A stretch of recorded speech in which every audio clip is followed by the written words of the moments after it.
Debating the pros and cons of the government versus the private sector is a silly game until you realize that the purpose of it isn't what it is about. The purpose of it is to make sure we don't debate something else. You know, it's like what we did in the first half of today's program when we commented on Brexit. Getting British people to focus on Europe distracts them from the issue at home, the economic system that isn't working for most people. It focuses their upset somewhere else. It's what Mr. Trump did with immigrants from Central America. It's what Mr. Trump did with bashing China. It's what the Democrats second him in doing by joining in the bashing of China and thereby making it impossible to formulate a critique of Mr. Trump. It's the Democratic help to get him reelected that's going on in front of our eyes. What is this about? This deflection of your focus, that's what the debate about more and less government is all about. And that's what it's been about for a long time.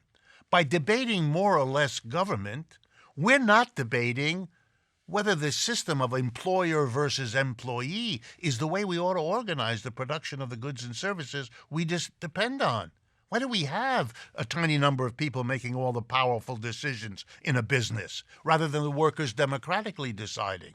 Why do we have a system based on corporate hierarchical enterprises rather than democratically cooperative workplaces? Those are the big issues. Let me hammer at it in yet another way. When we discuss slavery and why slavery's disappearance is something we welcomed as a human being, as a member of a species, we don't care whether the slave was the slave of a private plantation owner or the slave of a governmental agency. More or less government, who cares? The issue was slavery. Are we going to organize society so that a small number of people are masters and the rest of us are slaves? That was the real issue, and that finally got decided, which is why we don't have slavery. Likewise, when we look at feudalism, lords, a very small number, serfs, a very large number, and we look at how they treated each other and the inequality and the oppression, we don't care whether the serf had a lord who was a private person or a governmental agency or a part of the government. More or less, government isn't what was important historically about feudalism. It was the relationship between the people who did the work, who ran the enterprises, whether they were rural plantations or urban workshops. Master-slave, lord-serf, that was the issue. And we got rid of master-slave, and we got rid of lord-serf. And now we're stuck with employer-employee. Are we debating that? Are we understanding whether that's an acceptable system or whether we can do better than capitalism? No. We debate whether there should be more government, less government.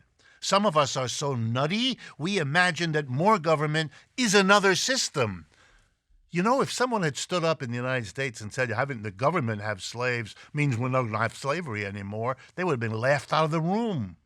Someone who stood up and said the Lord is the king, and therefore that's the government, and that's not really feudal. What? And I'm here to tell you the same applies to capitalism.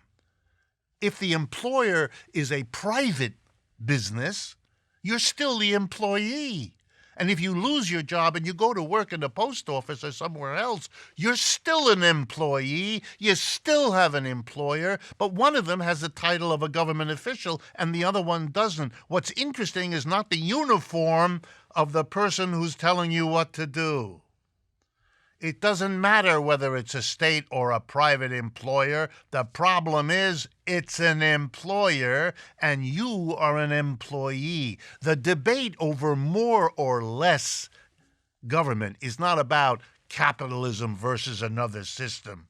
It's the same system, either run by the private or by the government.